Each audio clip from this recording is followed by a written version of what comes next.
Imagine a figura icônica de Franklin Delano Roosevelt, um homem que marcou a história, nascido no encantador vilarejo de Hyde Park, em um frio 30 de janeiro de 1882, no estado de Nova York. Seu pai, James Roosevelt, era um homem de visão, formado em Harvard, empresário de sucesso e com investimentos estratégicos em empresas de carvão e transporte.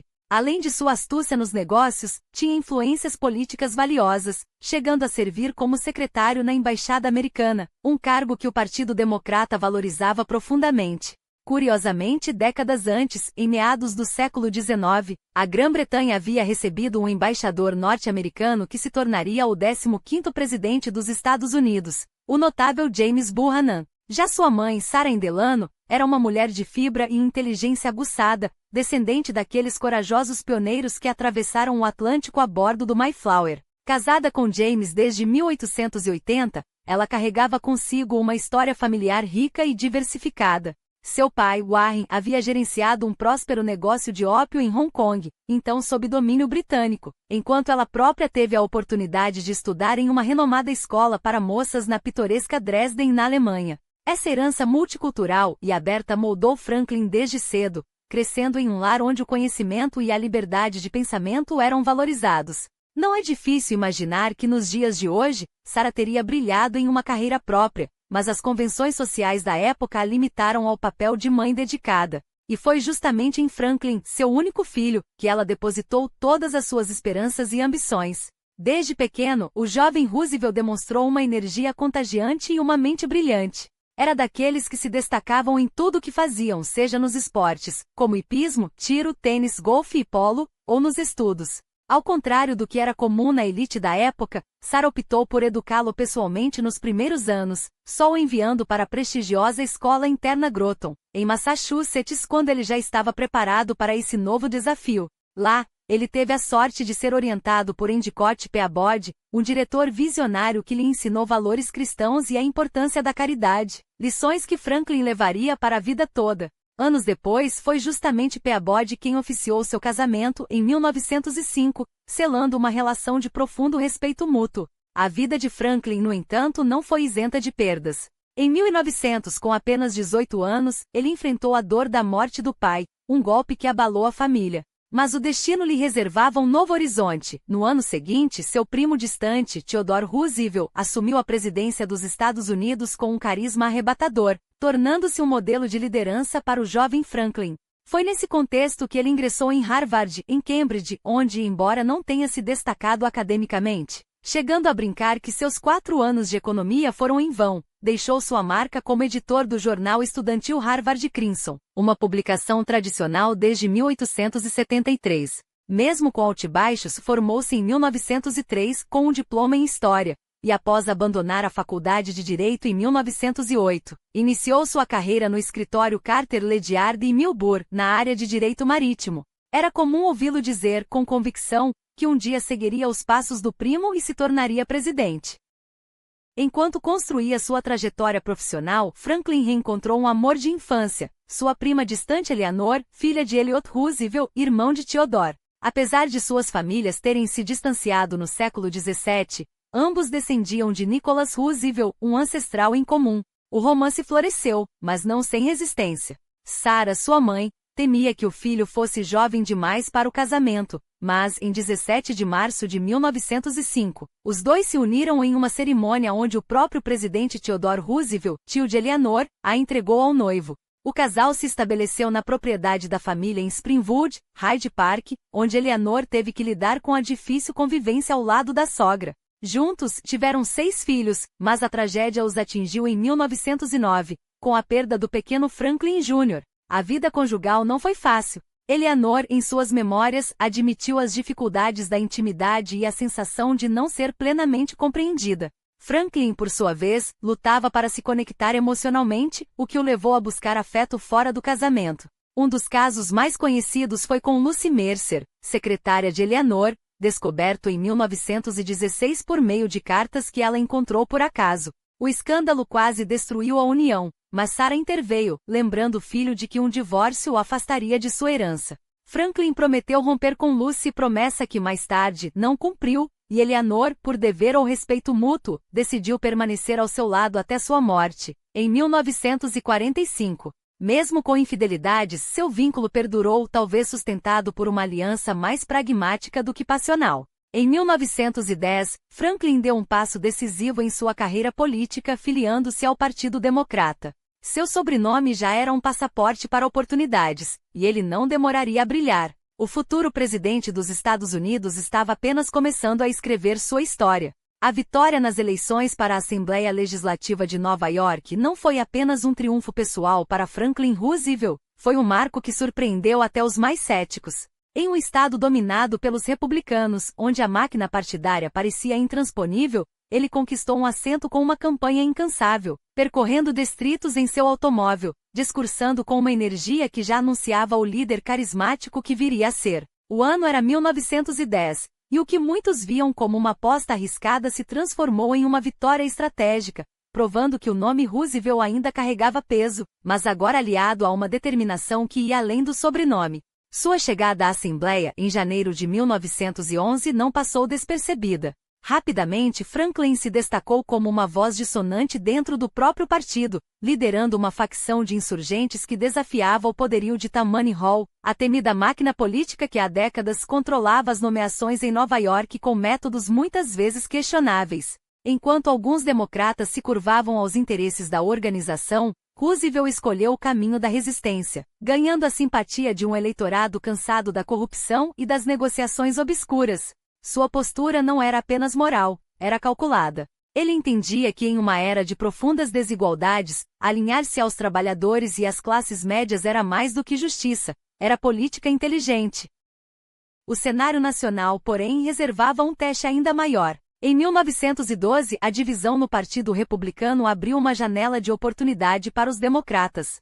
Theodore Roosevelt, seu primo e ex-presidente, rompeu com os republicanos e lançou sua própria candidatura pela recém-criada Progressive Party, o Partido do Alce, como ficou conhecido. A decisão de Franklin foi clara e ousada, apoiar Woodrow Wilson, o candidato democrata, em vez de se render ao carisma familiar de Theodore. Alguns viram traição, outros estratégia. Afinal, Wilson representava não apenas a vitória democrata, mas a chance de reconstruir o partido em bases progressistas. E a história provaria que ele estava certo. A eleição de Wilson em novembro daquele ano não foi apenas uma vitória, foi um terremoto político. Com quase 42% dos votos, os democratas retomaram a Casa Branca pela primeira vez desde Grover Cleveland em 1896. E Franklin, que havia apostado suas fichas no vencedor, colheu os frutos. Em 1913, o novo presidente o nomeou subsecretário da Marinha, um cargo que nas mãos de Josephus Daniels, se tornaria um laboratório para suas ambições.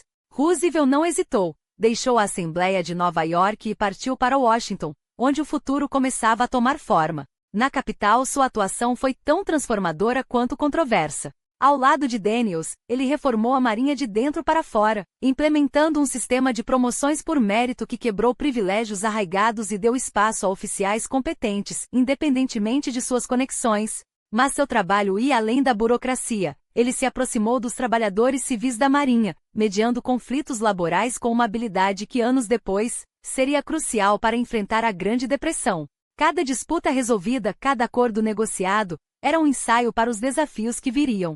E então, em 1914, a guerra irrompeu na Europa. Enquanto o mundo ardia, os Estados Unidos observavam, divididos entre o isolacionismo e a preparação. Roosevelt, no entanto, não tinha dúvidas, a Marinha precisava estar pronta. Com o apoio de Wilson, ele impulsionou a expansão naval, um movimento que ganhou urgência após o afundamento do Lusitânia, em 1915. Quando os Estados Unidos finalmente entraram no conflito, em 1917, a marinha que ele ajudou a modernizar estava preparada para virar o jogo.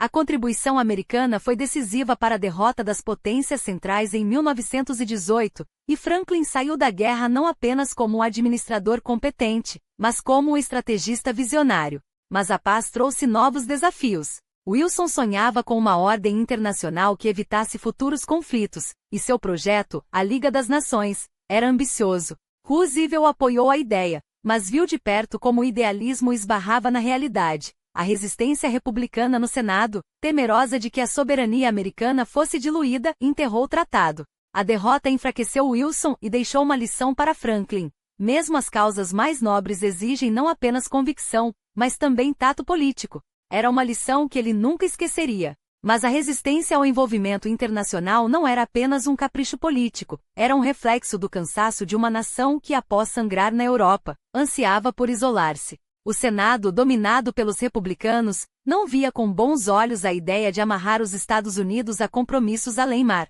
Para eles, a Liga das Nações era uma armadilha disfarçada de idealismo, uma rendição da soberania americana a interesses estrangeiros. Wilson, já fragilizado pela batalha política, sofreu o golpe final. Um derrame devastador em outubro de 1919, que o deixou paralisado e incapaz de governar. Sua administração, outrora vibrante, agora se arrastava como um corpo sem comando. Era o fim de uma era, e para Roosevelt o início de uma reflexão profunda. Não há dúvida de que as lições de Wilson marcaram Franklin. Décadas depois, quando o mundo novamente ardeu em guerra, foi ele quem ressuscitou o sonho do mentor, não como uma liga frágil, mas como as Nações Unidas, uma estrutura mais robusta, forjada na dor da Segunda Guerra. Mas em 1920 o futuro ainda era incerto. Os democratas, desorientados após o colapso de Wilson, buscavam um novo líder. Roosevelt e seus aliados apostaram em Herbert Hoover, um nome que transitava entre partidos com a habilidade de um equilibrista. Hoover, porém, calculou friamente. Com os ventos soprando a favor dos republicanos, declarou-se membro do partido rival. A traição doía, mas não surpreendia. A política, afinal, era um jogo de interesses, não de lealdades. A derrota de Cox e Roosevelt nas eleições de 1920 foi esmagadora. Warren G. Harding, com seu discurso de retorno à normalidade, arrastou o país de volta ao isolacionismo, como se o mundo além das fronteiras americanas fosse um problema alheio. Por um tempo funcionou, até que a sombra do fascismo na Europa e a ambição imperial do Japão acordaram o gigante adormecido. Mas, em 1921, isso ainda era futuro. Para Roosevelt, o presente era amargo, a derrota eleitoral e, pior, a doença que o atingiria poucos meses depois. Agosto de 1921 começou como qualquer outro verão em Campobello Island, até que Franklin sentiu os primeiros sinais de que algo estava horrivelmente errado. Uma fraqueza nas pernas, seguida por uma paralisia ascendente. Os médicos, inicialmente perplexos, diagnosticaram poliomielite, uma sentença que, na época, era quase uma condenação à invisibilidade pública. Outros anos depois especulariam sobre a síndrome de Guillain-Barré, mas pouco importava o nome, o resultado era o mesmo. Aos 39 anos, um homem que sonhava em moldar o destino da nação viu-se preso a uma cadeira de rodas, dependente de aparelhos para se mover, condenado a esconder sua condição de um eleitorado que ainda via a deficiência como sinal de fraqueza. Mas Roosevelt não era um homem comum. Enquanto muitos teriam desistido, ele transformou a adversidade em estratégia. Adaptou seu carro com controles manuais, enrijeceu as pernas com talas de aço e aprendeu a caminhar com um movimento penoso, girando o torso para arrastar cada passo. Em público nunca se deixava ver na cadeira, era sempre erguido por assessores ou apoiado nas muletas, uma performance meticulosa para preservar a imagem de força. Em casa, a realidade era outra, escadas sem elevador o obrigavam a ser carregado. E a mansão de Hyde Park ganhou um elevador discreto, uma concessão silenciosa à sua nova vida. Os anos 1920 deveriam ter sido de ostracismo, mas Roosevelt os converteu em preparação. A política, seu refúgio, agora era também sua terapia. E foi em Warm Springs, Geórgia, que encontrou não apenas alívio físico, mas um propósito renovado. As águas termais a 32 graus Celsius eram conhecidas desde o século XIX por suas propriedades curativas, um mito que ele abraçou com a mesma paixão com que abraçava suas causas. Em outubro de 1924, chegou ao local pela primeira vez, determinado a recuperar ao menos parte de sua mobilidade. Os resultados foram modestos, mas o lugar se tornou seu santuário. Ali, entre os que também lutavam contra a polio, Roosevelt redescobriu a si mesmo. Não como um inválido, mas como um líder que podia inspirar até nos momentos mais sombrios. Warm Springs não lhe devolveu as pernas, mas lhe deu algo mais valioso, a certeza de que mesmo quebrado, ainda podia ser forte. E quando o país, anos depois, clamasse por esperança, ele estaria pronto, não apesar de sua cadeira de rodas, mas por causa do que ela o ensinou sobre resiliência. Warm Springs não foi apenas um refúgio para Roosevelt, foi um legado que ele transformou em esperança para milhares. Seu amor por aquele lugar se traduziu em ação. Fundou a Roosevelt Warm Springs Institute, um farol de inovação médica em tempos de desespero. E as histórias que surgiram dali são provas vivas de que a hidroterapia não era apenas teoria, mas uma revolução silenciosa. Pacientes que chegavam arrastando os pés saíam de lá com passos firmes, ou pelo menos com a dignidade restaurada. Era o tipo de milagre que só a água quente e a determinação humana podiam criar. Nos anos 1930, o Instituto já era sinônimo de resistência. Enquanto o país afundava na Grande Depressão, Warm Springs se mantinha de pé, oferecendo não só tratamento, mas um lembrete poderoso. Até as batalhas mais árduas podiam ser vencidas.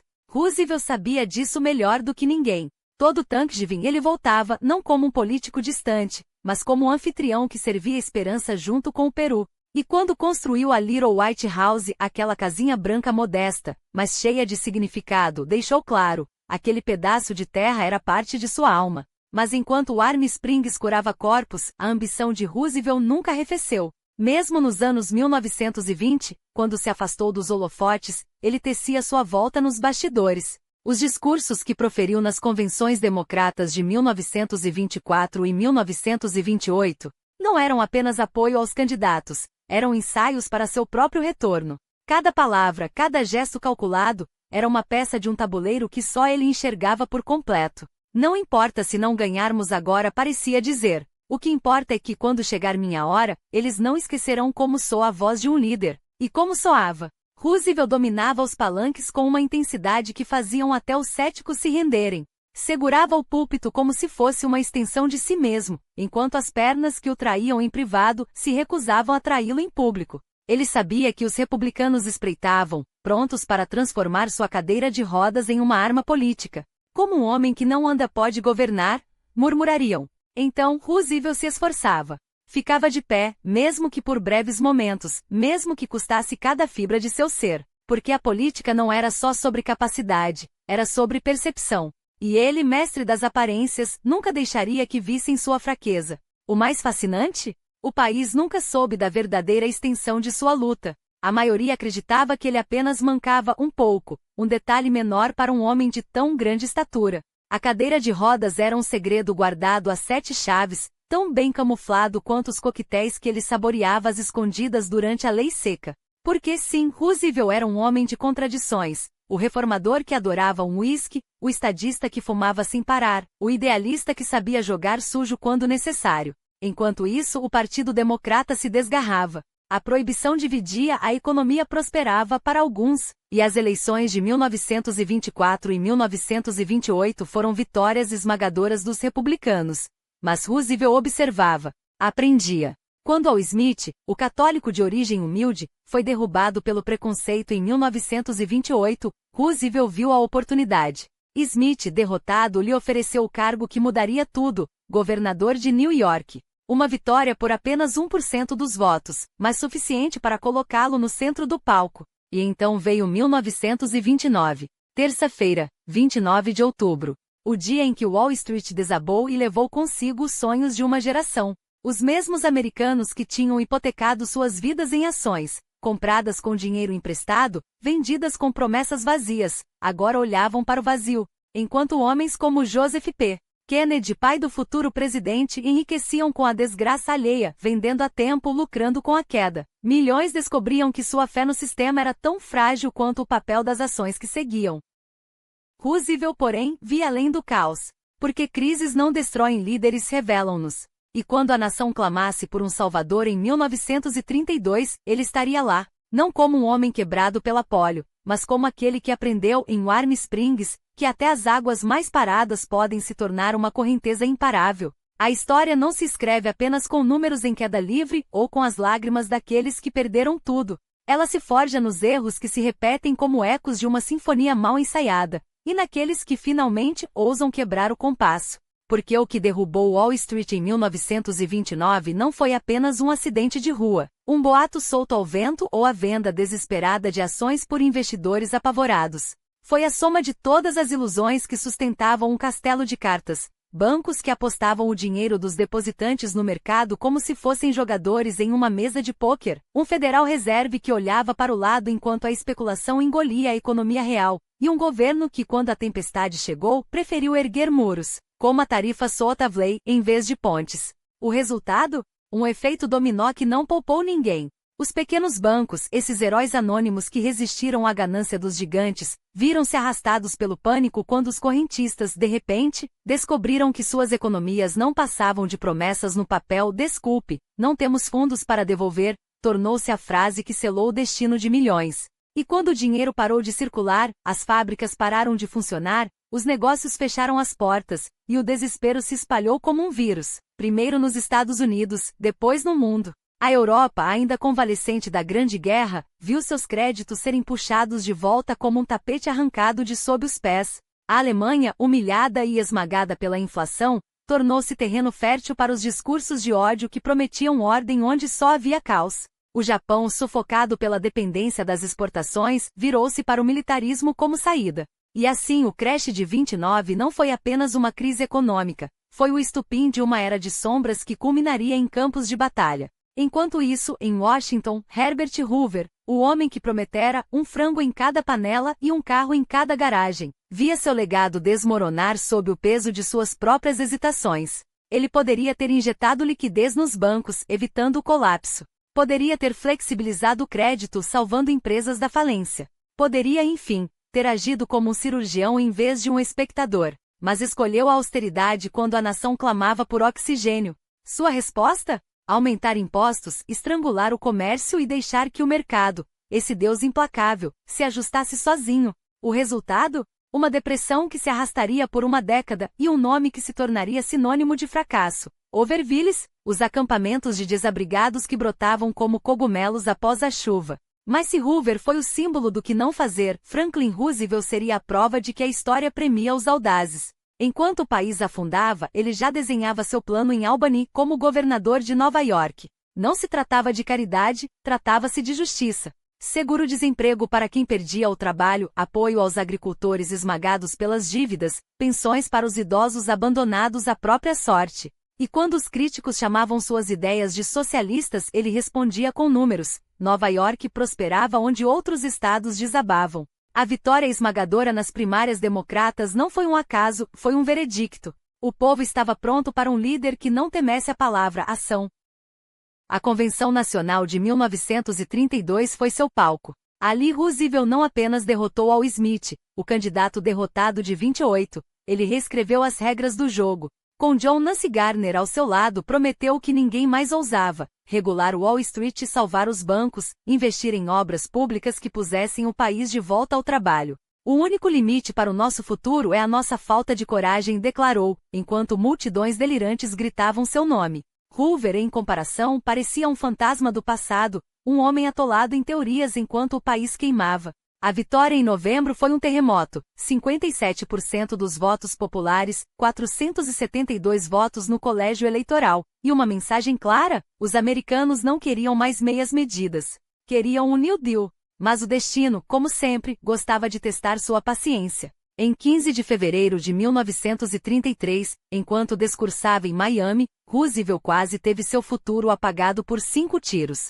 Giuseppe Zangara, um imigrante italiano atormentado pela dor física e pela desilusão, tentou transformar o presidente eleito em mais uma vítima da era. Falhou, mas a bala que errou seu alvo acertou em cheio o medo coletivo. E se o homem que prometia salvar a América fosse tirado deles antes mesmo de começar? Zangara, com seu ódio sem rosto e sua dor sem remédio, era o espelho quebrado de uma nação à beira do abismo. Um homem que cruzara o oceano em busca de esperança e encontrara apenas rejeição, exploração e, por fim, a loucura. Sua tentativa de assassinato não foi apenas um ato de violência, foi um grito de todos aqueles que, como ele, sentiam que o sistema os havia esquecido. E Roosevelt, que conhecia bem o sabor da superação, entendeu a mensagem. Se sobreviveu a pólio, sobreviveria a isso. Se o Arm Springs o ensinou a andar de novo, a América lhe daria a chance de fazer o país se levantar. Quando, 17 dias depois, jurou o cargo com a mão sobre a Bíblia, não era apenas um presidente que assumia. Era a promessa de que, desta vez, a história não se repetiria, que os erros do passado seriam lições, não tumbas, e que nas cinzas da Grande Depressão, nasceria algo maior do que o medo, nasceria a esperança. Mas o destino, como sempre, gosta de testar os grandes homens antes de coroá-los. E se Apollo havia sido o primeiro teste de Roosevelt, o segundo viria na forma de um homem pequeno, mas letal, Giuseppe Zangara. Na noite de 15 de fevereiro, enquanto o presidente eleito discursava à beira-mar em Miami, aquele homem de apenas 1,5 metros de altura subiu em uma cadeira dobrável, sim, uma cadeira, para se erguer acima da multidão. E então, com uma precisão macabra, disparou não uma nem duas, mas 5 balas em direção a Roosevelt. Todas erraram. Todas, menos uma que encontrou outro alvo, Anton Cermak, o prefeito de Chicago, um homem que havia dedicado sua vida a combater o crime organizado na cidade. Cermak morreu dias depois e Zangara, julgado e condenado em um processo relâmpago, foi executado em menos de 5 semanas. Primeiro grau. Sem apelação. Sem piedade. E as teorias? As teorias floresceram como ervas daninhas.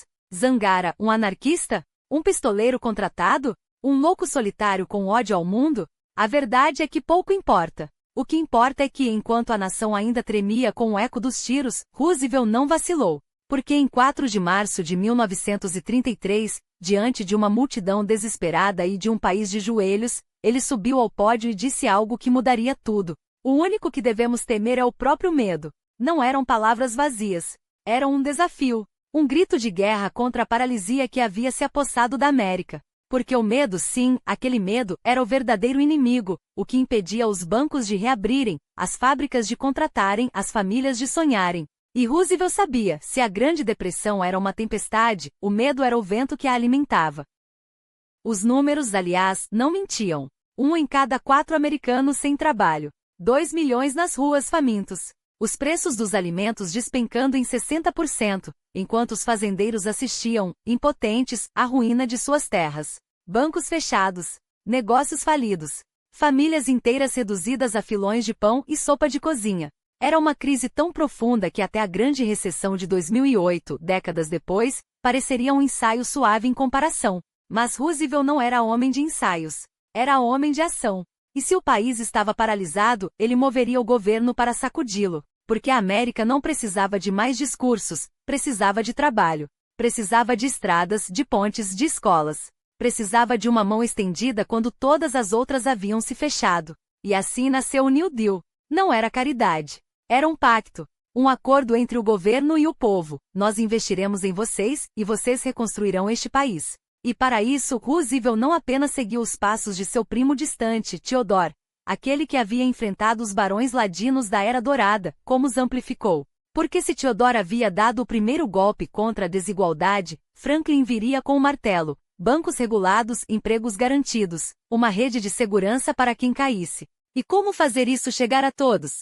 Simples. Ele usaria a ferramenta mais poderosa da época, o rádio. Não como um político distante, mas como um vizinho. Um homem que às quartas-feiras sentava-se ao lado do fogo, ou pelo menos fazia parecer que sim, e falava diretamente com as famílias americanas.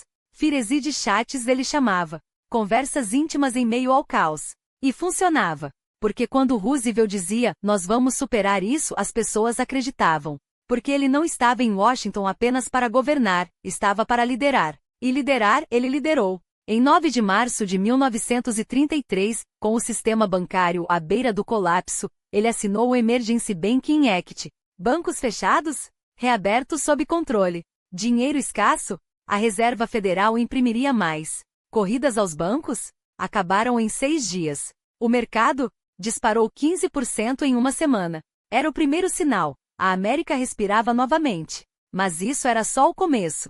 Porque o New Deal não era um plano. Era uma revolução silenciosa. A Federal Emergency Relief Administration injetou milhões em estados e municípios, financiando obras públicas que colocariam homens de volta ao trabalho. A Public Works Administration, 70 bilhões de dólares, sim bilhões, em uma década construindo estradas que cortariam o país, represas que iluminariam cidades, escolas que educariam gerações. E a revogação da lei seca. Não foi só um alívio para os amantes de um uísque, foi um sopro de vida para uma economia asfixiada. Vamos tomar uma cerveja, brincou Roosevelt ao assinar o fim da proibição. Mas entre uma brincadeira e outra ele sabia, cada dólar gasto em um bar era $1 que voltava a circular. E assim, tijolo por tijolo, emprego por emprego, a América começou a se levantar. Não por magia, não por sorte, mas porque pela primeira vez em anos, alguém havia olhado nos olhos do povo e dito, vocês não estão sozinhos.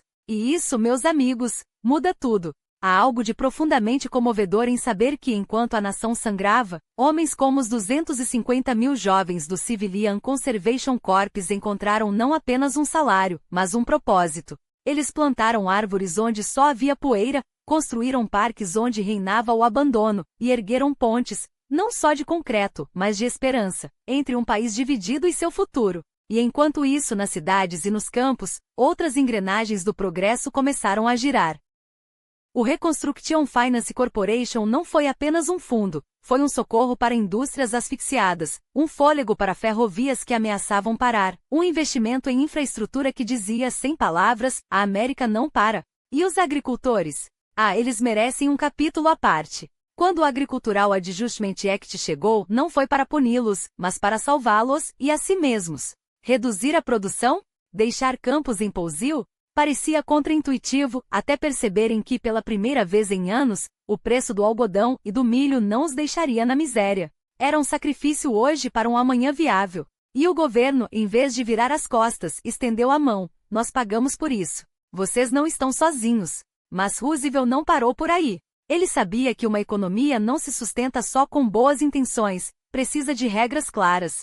O National Industrial Recovery Act de 1933 não foi uma camisa de força, mas um pacto. Trabalhadores merecem salários justos. Empresas merecem preços estáveis. E o país merece crescer sem explodir. Limitar a produção para evitar excessos? Garantir que o operário voltasse para casa com dignidade? Isso não era socialismo disfarçado. Era capitalismo com consciência. E quando os cortadores de custos do Pentágono tentaram sufocar as pensões dos veteranos, foi o próprio povo, através de suas associações, que gritou, não. Roosevelt ouviu. E agiu. As pensões foram pagas em dinheiro vivo na mão de quem havia dado sangue pela nação. O resultado? Aquele dinheiro não ficou guardado, foi gasto em pão, em sapatos, em sonhos. E a economia, mais uma vez, respirou. Mas 1935 chegou com uma pergunta ousada. E agora? A resposta foi o Second New Deal, não um remendo, mas uma reconstrução. O Social Security Act não foi apenas uma lei, foi um escudo contra o medo. Vocês envelhecerão? Nós cuidaremos. Ficarão doentes? Haverá ajuda. Perderem o emprego? Não serão jogados na sarjeta. Pela primeira vez, o governo americano assumia um compromisso inquebrantável. Nenhum cidadão será abandonado. E as crianças? Ah, as crianças, aqueles rostos que a Grande Depressão havia marcado com fome e desespero, ganharam acesso a cuidados básicos de saúde. Não era luxo, era justiça. E então veio o Works Progress Administration, o WPA, o maior programa de obras públicas que este país já viu. 9 milhões de empregos. 9 milhões de vidas ressuscitadas. Eles construíram escolas onde crianças aprendiam, parques onde famílias se reuniam, estradas que conectavam o país como veias de um mesmo corpo. Cada tijolo assentado, cada quilômetro de asfalto era uma declaração. Este país ainda funciona. E funciona para todos. O dinheiro desses salários não evaporou, foi para padarias, para lojas, para o bolso de outros trabalhadores. A economia não é um quebra-cabeça, é um círculo. E Roosevelt fez esse círculo girar. Mas nenhuma revolução é silenciosa. O National Labor Relations Act, ou como alguns o chamavam, a Magna Carta do Trabalhador, garantiu algo radical, o direito de se organizar, de negociar, de dizer chega aos patrões que tratavam homens como máquinas. Greves? Sim, houve. Mas não por capricho, porque pela primeira vez, os operários tinham voz. E quando os magnatas e seus aliados no Congresso chamaram Roosevelt de comunista, o povo riu. Porque quem já havia sido salvo da fome sabe reconhecer um salvador. Os bancos podiam torcer o nariz, os republicanos podiam gritar, mas as filas nos postos de trabalho falavam mais alto. E enquanto a América se reerguia, o mundo assistia. Na Alemanha, a crise econômica havia parido um monstro, Hitler e seu regime de ódio. Mas aqui escolhemos outro caminho. Como disse o historiador Jean Edward Smith, Roosevelt se levantou de uma cadeira de rodas para levantar a nação de joelhos. Não com balas, não com discursos de ódio, mas com empregos, com leis, com a teimosa crença de que a democracia devia funcionar para o povo. Claro, houve resistência. Os barões da indústria chamavam isso de interferência. Al Smith, velho aliado de Roosevelt, virou-se contra ele, acusando-o de socialista, como se garantir que uma viúva não morresse de fome fosse um crime. Mas o povo não era bobo. Sabia quem os havia abandonado na crise. E em 1936 a resposta veio nas urnas, uma vitória esmagadora. Porque quando um homem devolve a dignidade a milhões, não há campanha suja que apague isso. Agora falemos das sombras. Porque nem tudo foi luz. A América de Roosevelt ainda era uma nação dividida pela cor da pele. Enquanto o New Deal salvava fazendas brancas, muitos agricultores negros eram expulsos de suas terras. Enquanto o WPA empregava milhões, os salários para trabalhadores afro-americanos eram, muitas vezes, uma fração do que os brancos recebiam. E o Ku Klux Klan?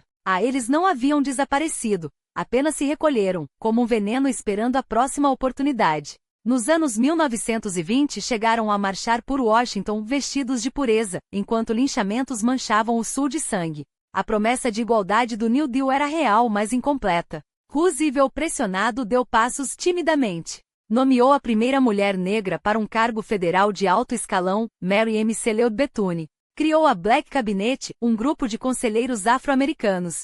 Mas sabia, as leis podiam mudar a economia, mas não mudariam os corações da noite para o dia. Ainda assim, algo havia mudado. Porque pela primeira vez, o governo federal não apenas reconhecia a dor dos negros, mas agia. Não o suficiente.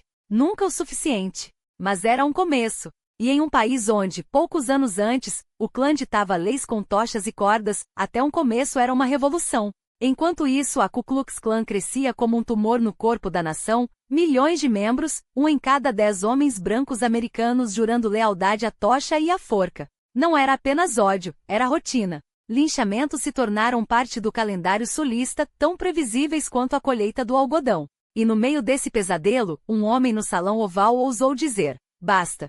Franklin Roosevelt não era um santo, era um estrategista. Nos anos 1930, enquanto a depressão arrancava empregos até dos brancos, os negros sofriam em dobro, demitidos primeiro, contratados por último. Mas aqui está o detalhe que a história às vezes esconde: Roosevelt sabia. E agiu. Seu New Deal não era caridade, era uma trincheira contra o colapso. Programas como a Civilian Conservation Corps e a Works Progress Administration não apenas deram trabalho, deram dignidade.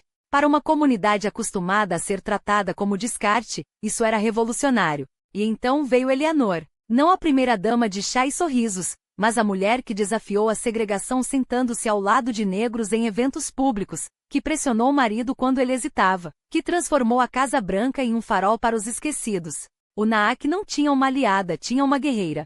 Ela viajava pelo país, ouvia as histórias que Washington ignorava, e voltava com relatórios que queimavam nas mãos do presidente. Franklin, ela devia dizer: você não pode fechar os olhos para isso. E ele, por mais que resistisse, ouvia. O resultado? Em 1941, a caneta presidencial assinou a Ordem Executiva 8.802, nenhuma discriminação em contratos de defesa.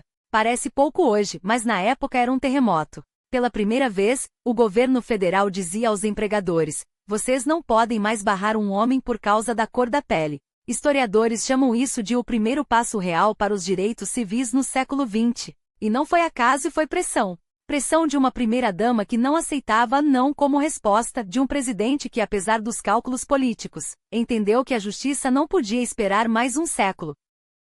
Claro, havia os que torciam o nariz. Os democratas do Sul, aliados incômodos de Roosevelt, rangiam os dentes. Os republicanos que há décadas contavam com o voto negro, viram sua base desmoronar. Em 1936, a reeleição de FDR foi um tsunami. 61% do voto popular, 98% do colégio eleitoral. Os negros que antes votavam majoritariamente nos republicanos de Lincoln mudaram de lado. Não por gratidão cega, mas porque pela primeira vez alguém no poder olhava para eles. Mas Roosevelt não era um herói sem falhas. Seu terceiro mandato, sim, terceiro, quebrando uma tradição tão antiga quanto a República, veio com sombras. A Suprema Corte bloqueava suas reformas. Ele respondeu com um plano para remodelar o judiciário, adicionando juízes alinhados a ele. Até aliados democratas recuaram. Isso não é democracia, é ditadura, murmuravam. E havia a questão do poder. Muito poder. Roosevelt governava com segredos, manobras, uma mão que não sabia o que a outra fazia. Até seu próprio vice Harry Truman foi pego de surpresa quando assumiu, em 1945. Não sabia da bomba atômica, não sabia dos planos para a ONU. Deus me ajude, deve ter pensado. E no entanto, mesmo com suas manobras, seu jogo duro, Roosevelt entregou. Porque enquanto a Europa ardia e Hitler engolia nações como um incêndio devora palha, ele soube que a América não poderia se esconder atrás do oceano. Os isolacionistas uivavam, não é problema nosso. Mas ele via os números, os navios afundados, as cidades bombardeadas, os judeus sendo arrastados para campos. Em 1938, depois que Hitler rasgou o Acordo de Munique e engoliu a Tchecoslováquia, ficou claro, a paz não se negocia com tiranos. A questão já não era se haveria guerra, mas quando. E quando ela chegasse, os Estados Unidos não poderiam entrar divididos, nem por raça nem por classe. Roosevelt sabia, uma nação que oprimia seus próprios cidadãos não tinha moral para lutar pela liberdade no exterior. Então, enquanto o mundo deslizava para o abismo, ele apertou o passo. Porque a história não perdoa os que hesitam. E Franklin Delano Roosevelt, com todas as suas contradições, não pretendia ser perdoado, pretendia mudar a história. A guerra não viria por acaso, ela seria forjada nas escolhas de quem ousava antecipar o futuro. Enquanto a Europa ardia sob as botas nazistas, Roosevelt já enxergava além do Atlântico. O eixo não se contentaria com a vitória na Europa. Era apenas questão de tempo até que a sombra da suástica e do sol nascente se estendesse sobre o Pacífico, ameaçando engolir não só as colônias britânicas, mas os próprios territórios americanos. E o presidente sabia, esperar era render-se. A América não poderia ser pega de surpresa. O Japão por anos havia se movido nas sombras, tecendo uma teia de ambição imperial sob o disfarce da autossuficiência. A invasão da Manchúria em 1931 não fora um incidente, era o primeiro golpe de um plano muito maior. Quando em 1937, as tropas nipônicas arrasaram a costa leste da China, ficará claro, Tóquio não recuaria. E Roosevelt, com a fria precisão de um estrategista, entendeu que palavras não freariam aquela máquina de guerra. Em 1940 veio a resposta, um embargo total. Nenhuma gota de petróleo americano alimentaria os tanques japoneses. Nenhum lingote de aço fortaleceria seus canhões. Era um ultimato disfarçado de sanção, e o Japão não teve escolha a não ser encarar a verdade nua e crua, ou desistia de seu sonho imperial, ou arriscava tudo numa jogada desesperada. Desesperada sim, porque os generais de Tóquio não eram tolos. Sabiam que, sem recursos, seu império ruiria antes mesmo de nascer. E foi assim que, nos gabinetes secretos do alto comando, nasceu a operação que mudaria o curso da história. Se a marinha americana em Pearl Harbor não fosse neutralizada, qualquer avanço no Sudeste Asiático estaria condenado. Era uma aposta arriscada, mas a alternativa era a rendição. E impérios não se constroem com rendição. Enquanto isso, do outro lado do Pacífico, Roosevelt apertava os parafusos da máquina de guerra americana. Não bastava enviar destroyers em troca de bases britânicas, nem mesmo aprovar o Lend-Lease e um programa de empréstimos que, na prática, transformava os Estados Unidos no arsenal das democracias. Era preciso mais. Era preciso um exército pronto, uma indústria mobilizada, uma nação unida. E, acima de tudo, era preciso um líder que não tremesse diante do peso da história. Quando quebrou a tradição de 2 mandatos e se candidatou à reeleição em 1940, não foi por vaidade. Foi porque a América não podia se dar ao luxo de trocar de timoneiro em meio à tempestade. A vitória esmagadora nas urnas não foi um triunfo pessoal, foi um voto de confiança de um povo que, mesmo dividido, compreendia que aquele não era tempo para hesitações. Mas Tóquio não esperaria. Enquanto Washington debatia, os japoneses agiam. E no outono de 1941, quando Hideki Tojo assumiu o cargo de primeiro-ministro, o relógio da guerra começou a tic-taquear mais rápido. Os planos estavam traçados. Os navios posicionados. A data marcada. O Império do Sol Nascente preparava seu golpe de mestre, um ataque tão ousado que, se desse certo, deixaria os Estados Unidos de joelhos antes mesmo que pudessem reagir. E o mundo, sem saber, seguiu seu curso rumo ao abismo. Porque a história não avisa antes de mudar. Ela simplesmente muda. E em dezembro de 1941, mudaria para sempre. A máquina de guerra japonesa não esperou. Há meses os estrategistas do Império vinham defendendo um golpe preventivo, e agora, com a bênção do próprio almirante Isoroku Yamamoto, o plano foi posto em movimento. Os Estados Unidos, distantes e aparentemente invencíveis, tornaram-se o alvo. Enquanto o mundo ainda sonhava com a paz, a frota mais letal já reunida pelo Japão cortava as águas do Pacífico em silêncio mortal. Era 26 de novembro de 1941 quando 6 porta-aviões, Akagi, Kaga, SRY, Iri, Shakaku e Zuikaku, partiram das costas japonesas, carregando consigo mais de 400 aeronaves e o destino de uma nação. escoltados por couraçados, cruzadores contra-torpedeiros e submarinos, incluindo os temíveis Koyoteki, pequenos submarinos suicidas. Aquela força era uma lâmina afiada, pronta para rasgar o coração da frota americana. Seu destino? As águas cristalinas do Havaí, onde a esquadra do Pacífico dos Estados Unidos repousava, confiante em sua invulnerabilidade. E então veio a manhã de 7 de dezembro. Antes que o sol nascesse sobre Pearl Harbor, os céus já estavam cheios de morte. Ondas de bombardeiros e caças japoneses desceram como um enxame, transformando o porto em um inferno de fogo e metal retorcido. Em menos de 2 horas, o orgulho naval americano jazia destruído, 8 couraçados afundados ou gravemente danificados, centenas de aeronaves reduzidas a escombros, e mais de 2.400 vidas militares e civis ceifadas em um instante. O Japão havia acertado um golpe tão preciso que, por um momento, o mundo inteiro prendeu a respiração. Mas a vitória japonesa tinha um gosto amargo. Os porta-aviões americanos Enterprise, Lexington e Saratoga estavam ausentes do porto naquele dia. Uma ironia cruel. As peças mais valiosas do tabuleiro haviam escapado por um fio. E aquelas naves que o Japão tanto almejava destruir, se tornariam, nos meses seguintes, o martelo que esmagaria suas ambições no Pacífico. Quando a notícia do ataque chegou a Washington, o presidente Franklin Roosevelt soube que não havia mais volta. Em um discurso que ecoaria pela história, ele declarou perante o Congresso, 7 de dezembro de 1941, uma data que viverá na infâmia. Em questão de horas, os Estados Unidos estavam em guerra. 3 dias depois, a Alemanha e a Itália, fiéis ao Pacto Tripartite, declararam guerra à América. O conflito que consumia a Europa e a Ásia havia se tornado, de uma vez por todas, global. O Japão cometeu um erro fatal, subestimou a fúria de uma nação acordada. Enquanto Tóquio comemorava sua vitória, Roosevelt e seus generais já traçavam a vingança. E ela viria de onde menos esperavam, dos céus. Em 21 de dezembro, apenas 2 semanas após Pearl Harbor, o presidente reuniu-se com os chefes de Estado-Maior. A ordem era clara: levar a guerra até o coração do Império. Nasceu ali, entre mapas e estratégias, uma missão aparentemente impossível: bombardear Tóquio. E o homem escolhido para liderá-la era um piloto de coragem inquebrantável, o tenente-coronel James Doolittle. Nos meses seguintes, enquanto o Japão expandia seu domínio sobre o Sudeste Asiático e o Pacífico Ocidental e conquistando Hong Kong, Singapura, as Índias Orientais holandesas e ameaçando até a Austrália, os americanos trabalhavam em segredo.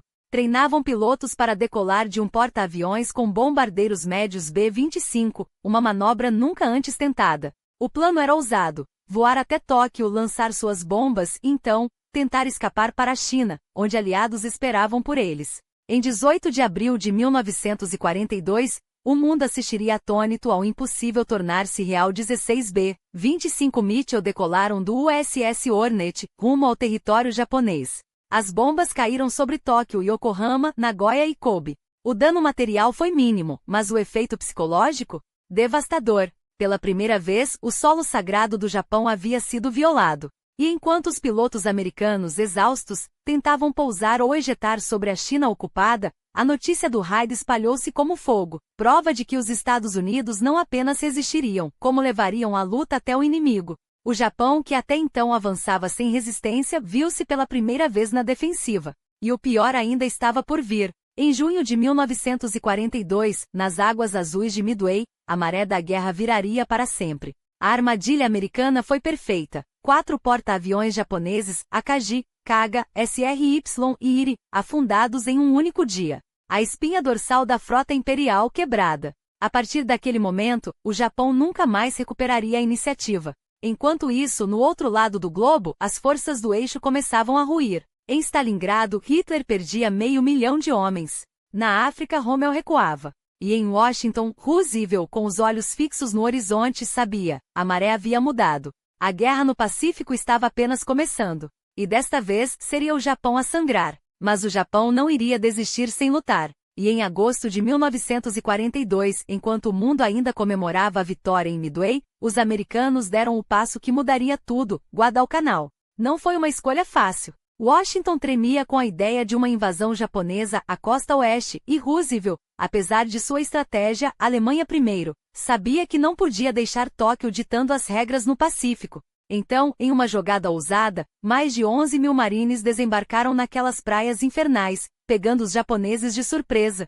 Em questão de dias tomaram Henderson Field, uma pista de pouso que se tornaria o coração da batalha. Mas a reação não demorou. Os japoneses, furiosos e determinados, jogaram tudo o que tinham naquela ilha. Reforços chegavam em ondas incessantes, transformando Guadalcanal em um moedor de carne humano. Selva espessa, chuva torrencial, doenças, fome, e acima de tudo, um inimigo que não recuava. Era Stalingrado do Pacífico, um pesadelo de 6 meses onde cada palmo de terra era disputado com unhas e dentes. Roosevelt acompanhava cada movimento, ansioso. Em outubro, quando os japoneses lançaram um contra-ataque massivo, ele não hesitou. Mais navios, mais homens, mais suprimentos. Guadalcanal não pode cair, escreveu aos chefes militares. É vital. Enviem tudo o que tiverem. 20 transportes adicionais foram despachados. Sem aquele reforço, a história poderia ter sido outra. Quando novembro chegou, os japoneses arremeteram com tudo. Navios de guerra se enfrentaram em batalhas noturnas caóticas, enquanto na terra, os marines resistiam à exaustão. Mas desta vez, diferentemente de Pearl Harbor, eram eles quem sangravam. E em fevereiro de 1943, depois de perder mais de 25 mil homens, muitos deles afogados na tentativa de reforçar a ilha, Tóquio finalmente recuou. Guadalcanal era americana. E com ela, o Pacífico virou. Mas por que os aliados venceram? Não foi só pela coragem dos soldados ou pela genialidade dos generais. Foi porque enquanto Japão e Alemanha dependiam de recursos escassos e economias exauridas, os Estados Unidos acordaram o gigante industrial. Entre 1941 e 1945, as fábricas americanas produziram 296 mil aviões, mais do que todas as outras nações combinadas. Em 1944 sozinho, saíram das linhas de montagem 2,5 milhões de caminhões, 90 mil tanques e 6 mil navios. A América não apenas armou a si mesma, armou o mundo. A União Soviética, esmagando os nazistas no leste, recebeu 400 mil jipes e caminhões americanos. Sem eles, Stalingrado poderia ter caído. E enquanto os japoneses lutavam com madeireiras e canhões obsoletos, os americanos inundavam o Pacífico com porta-aviões, bombardeiros B-29 e uma frota que não tinha igual. Roosevelt entendia isso. Sabia que no fim das contas, guerras são ganhas com aço, petróleo e determinação, não só com heroísmo. Mas também conhecia o preço dessa máquina de guerra. Porque enquanto a América escrevia sua vitória no Pacífico, cometia um de seus maiores erros morais. Em fevereiro de 1942, apenas 2 meses após Pearl Harbor, o presidente assinou a Ordem Executiva 9066. Sob o pretexto de segurança nacional, 127 mil japoneses americanos, 2/3 deles cidadãos nascidos nos Estados Unidos, foram arrancados de suas casas, empurrados para trens e levados a campos de concentração no deserto. Famílias inteiras perderam tudo: negócios, propriedades, dignidade. Entre arame farpado e torres de vigilância, viveram anos como prisioneiros em seu próprio país. E o pior, o governo sabia que não havia ameaça real. Relatórios do FBI e da inteligência militar confirmavam, não havia evidências de espionagem ou traição. Mas o medo, alimentado pelo racismo e pela histeria de guerra, falava mais alto.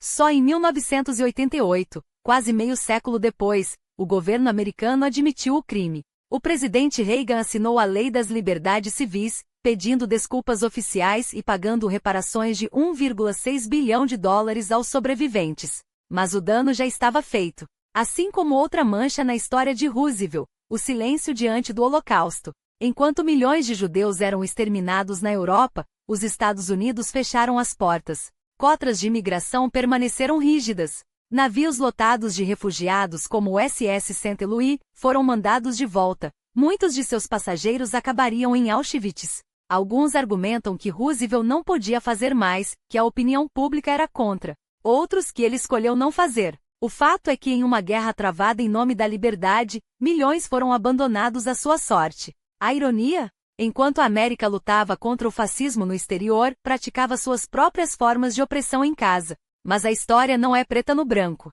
Roosevelt, com todas as suas contradições, ainda foi o arquiteto da vitória. Porque no final, quando as bombas caíram sobre Hiroshima e Nagasaki, quando o Japão se rendeu incondicionalmente, não foi só o poderio militar que venceu. Foi a capacidade de um país se reinventar para o bem e para o mal. E em 1945, quando as tropas americanas marchavam pelas ruínas de Tóquio e Berlim, o mundo soube, a Era da América havia começado. Mas a sombra daqueles que foram esquecidos, nos campos de concentração americanos, nos guetos europeus, nas ilhas do Pacífico jamais se apagaria. Mas aqui está o paradoxo que a história teima em ignorar.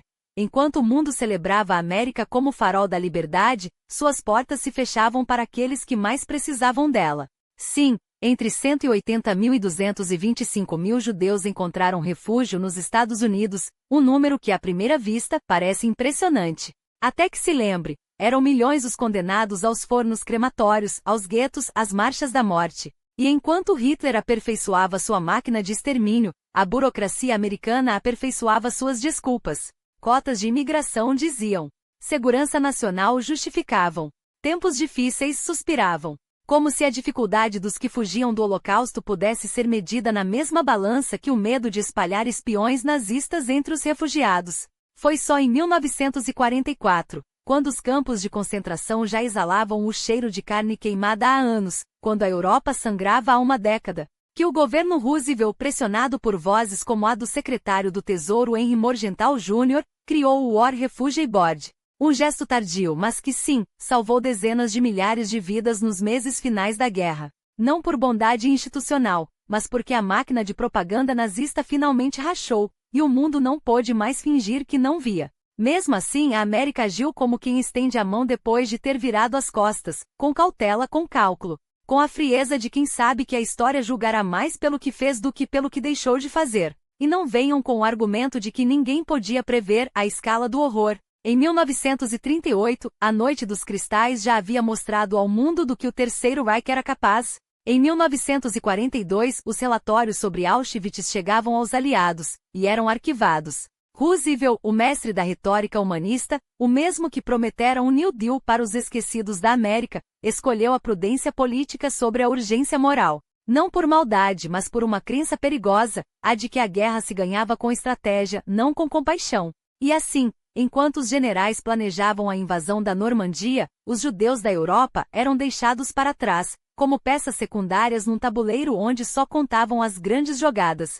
Fala-se muito do soft underbelly de Churchill, aquela metáfora ingênua de que a Itália seria o ponto fraco de Hitler. Mas o verdadeiro soft underbelly da guerra foi a consciência ocidental, que preferiu fechar os olhos a enfrentar o custo de salvar vidas. A Itália não era fraca, era um pesadelo de montanhas e resistência fanática, onde cada metro conquistado custava rios de sangue aliado.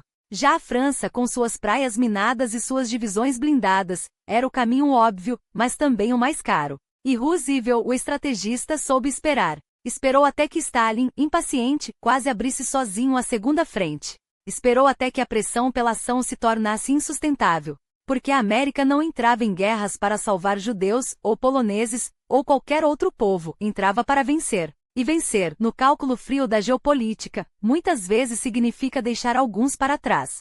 Quando finalmente chegou a hora de sentar à mesa com Stalin e Churchill, em Teherã, Roosevelt já era um homem doente, não só de corpo, mas de ilusões. Acreditava que poderia domesticar o urso soviético com sorrisos e concessões, que a diplomacia pessoal bastaria para conter a fome imperial de Moscou. Brincou com Stalin sobre executar 50 mil oficiais alemães, como se a barbárie pudesse ser negociada em doses homeopáticas. Talvez 49 mil, disse rindo, enquanto Churchill olhava horrorizado. Era o mesmo homem que anos antes havia prometido liberdade das necessidades para seu povo, agora barganhando o futuro da Europa Oriental como se fosse um jogo de pôquer. E perdeu, porque Stalin não queria acordos, queria território. E Roosevelt, exausto e doente, deu-lhes em bandeja. A viagem a Yalta em fevereiro de 1945 foi o último ato dessa tragédia pessoal. Um homem que outrora encarnara a vitalidade de uma nação agora se arrastava em uma cadeira de rodas, o rosto inchado, os olhos opacos, o coração à beira do colapso. Os médicos sabiam.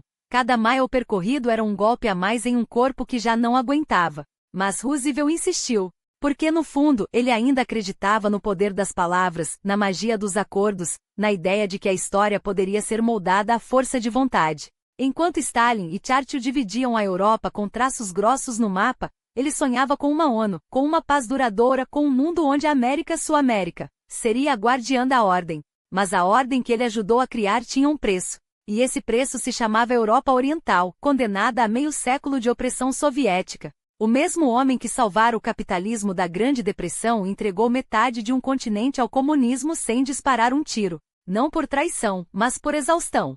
Porque no final até os gigantes caem. E Roosevelt, o titã que guiara a América pela crise e pela guerra, estava prestes a desabar. Enquanto o mundo se preparava para celebrar a vitória, Roosevelt lutava contra uma batalha silenciosa, a do próprio corpo. A guerra havia esgotado não apenas nações, mas também o homem que as liderara. Sua saúde, já frágil, deteriorava-se a cada dia, mas sua mente permanecia afiada, obstinada. Mesmo à beira do colapso, ele se recusava a abandonar o timão. Em novembro de 1944, contra os conselhos de médicos, aliados e até de sua própria família, lançou-se a campanha por um quarto mandato. Não era ambição pessoal, era convicção. Ele sabia que a paz não seria apenas um tratado assinado, mas uma ordem a ser construída. E quem melhor para arquitetá-la do que o homem que já erguera uma nação das cinzas? A vitória nas urnas foi arrasadora, 53% dos votos, 36 dos 48 estados. A América mais uma vez confiou nele. Mas o triunfo escondeu uma verdade cruel. O presidente que prometera guiar o país até a paz mal teria forças para vê-la nascer. Enquanto os canhões calavam na Europa e os aliados se preparavam para o assalto final ao Japão, Roosevelt trabalhava em seu legado final. Não bastava vencer a guerra, era preciso garantir que o mundo nunca mais mergulhasse em tal horror. E então, em 16 de julho de 1945, no deserto do Novo México, o futuro explodiu. Trinity não foi apenas um teste nuclear, foi o nascimento de uma nova era. Uma era em que a humanidade, pela primeira vez, detinha o poder de sua própria aniquilação.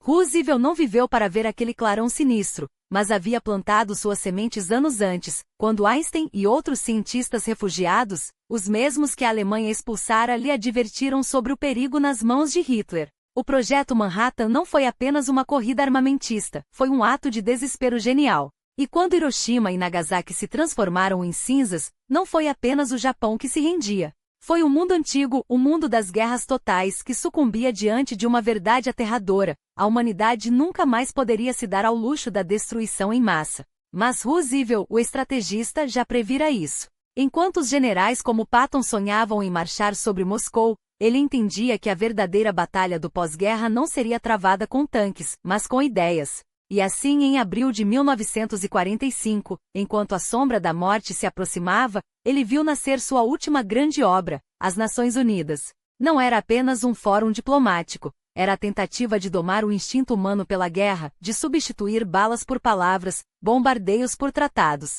Churchill e Stalin podiam desconfiar, os céticos podiam zombar, mas Roosevelt, com a teimosia que o definia, insistiu. Porque ele sabia que sem um guardião da paz, o mundo estaria condenado a repetir seus erros. E então, em 12 de abril de 1945, enquanto posava para um retrato em Warm Springs, Geórgia, o mesmo lugar onde anos antes recuperara as forças para liderar uma nação, Franklin Delano Roosevelt fechou os olhos pela última vez. Não foi uma derrota. Foi o fim de uma era. O homem que salvara o capitalismo, derrotar o fascismo e redefinir o papel da América no mundo partiu deixando um vazio impossível de preencher. Mas também deixou algo mais poderoso, um caminho. Porque a América que ele sonhara não morreria com ele. Seu Second Bill of Rights ecoaria nas políticas de Lyndon Johnson. Sua visão de uma nação protetora ressoaria em cada programa social que viria. E as Nações Unidas, apesar de todas as suas falhas, permaneceriam como um farol imperfeito, mas necessário em um mundo cada vez mais dividido. Eleanor, sua parceira incansável, levaria adiante sua luta pelos direitos humanos, transformando dor em legado. Roosevelt não foi um santo. Tomou decisões questionáveis, fez concessões dolorosas, deixou cicatrizes que demorariam décadas para sarar. Mas foi, acima de tudo, um homem que entendeu uma verdade simples. A grandeza de uma nação não se mede apenas por sua força, mas por sua capacidade de erguer os que caem. E quando a história julgar seu nome não será pelos erros que cometeu, mas pelas vidas que salvou, e pelo mundo que, contra todas as probabilidades, tentou tornar melhor. Era o nascimento de uma nova ordem mundial. Não por acaso, mas por escolha. Quando Roosevelt sonhava com uma organização internacional que impedisse a repetição dos horrores da guerra, ele não estava apenas desenhando tratados, estava forjando um futuro onde a humanidade, pela primeira vez, ousaria se responsabilizar por si mesma. A Liga das Nações havia falhado, mas daquela cinza surgiria algo maior. As Nações Unidas, um pacto imperfeito, porém necessário. para que o sangue derramado não fosse em vão. Era a audácia de acreditar que depois de tanto ódio, ainda havia espaço para a razão. Depois de tanta destruição, ainda havia esperança. Mas o destino, como sempre, tem seus caprichos. Em 12 de abril de 1945, enquanto o mundo ainda tremia sob o peso da guerra, Roosevelt buscava um momento de paz em Warm Springs, Geórgia. O retiro que tanto amava, onde as águas termais aliviavam o corpo marcado pela polio, tornou-se o palco de seu adeus. Um dor de cabeça insistente, um mal-estar que não cedia, e então, em um instante, o homem que havia carregado uma nação nas costas sucumbiu. Uma hemorragia cerebral ceifou sua vida às 15h35, deixando para trás um silêncio que ecoaria por gerações. O presidente que guiara os Estados Unidos através do caos, que desafiara a depressão e enfrentará tiranos, partiu justamente quando a vitória estava ao alcance das mãos. A notícia se espalhou como um luto coletivo. Não era apenas a morte de um líder, era a perda de um pai para milhões que, em meio ao desespero, haviam encontrado nele um farol. As ruas de Washington se encheram de uma multidão em pranto, enquanto o caixão coberto pela bandeira americana seguia em cortejo fúnebre. Cada passo daquele trajeto era uma homenagem não só ao homem, mas à ideia que ele representava, a de que mesmo nas trevas a democracia poderia triunfar. Dias depois, em Hyde Park, seu corpo foi depositado no Rose Garden de Springwood, ao lado de Eleanor, sua parceira incansável na luta por um mundo mais justo. Ali, entre as rosas que tanto amava, Roosevelt finalmente descansou, mas seu legado, esse, jamais dormiria. Hoje os historiadores o colocam ao lado de Washington e Lincoln, não por acaso, mas por mérito. Porque ele não foi apenas um presidente, foi um arquiteto de tempos novos. Um homem que, apesar de nascido no privilégio, escolheu ver a dor alheia como sua própria batalha. Que mesmo quando a polio o derrubou, se levantou não com as pernas, mas com a força de um povo que precisava acreditar. Seus críticos chamam o New Deal de socialismo disfarçado, de uma expansão perigosa do Estado. Mas a história não se escreve com teorias, se escreve com vidas transformadas. Milhões saíram da miséria, a classe média floresceu, e os Estados Unidos emergiram não apenas como uma potência, mas como um farol de possibilidade. Claro, houve excessos. Claro, houve quem dissesse que suas reformas traíram os princípios fundadores da nação. Mas que princípios são esses que condenam um homem à fome enquanto o sistema se recusa a agir? Roosevelt não era perfeito, mas era necessário.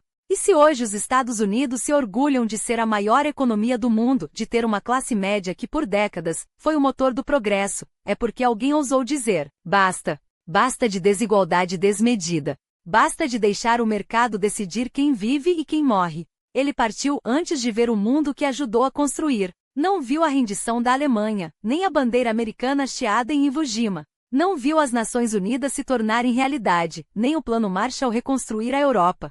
Mas viu em vida algo ainda mais poderoso, um país que, contra todas as probabilidades, se recusou a desistir. E isso, no fim das contas, é o que define um líder não pelos monumentos que ergue, mas pelas vidas que salva. Então pergunto, foi herói? Foi socialista? Foi um homem comum que, diante do extraordinário, escolheu agir? Talvez a resposta esteja no fato de que, décadas depois, ainda discutimos seu legado. Porque as grandes figuras não se apagam, elas nos desafiam. Roosevelt nos deixou um país mais forte, um mundo mais conectado e uma lição que ecoa até hoje: a grandeza não é dada, é conquistada. E às vezes, basta um homem em uma cadeira de rodas para nos lembrar que mesmo quando caímos, podemos nos erguer. Não sozinhos, mas juntos.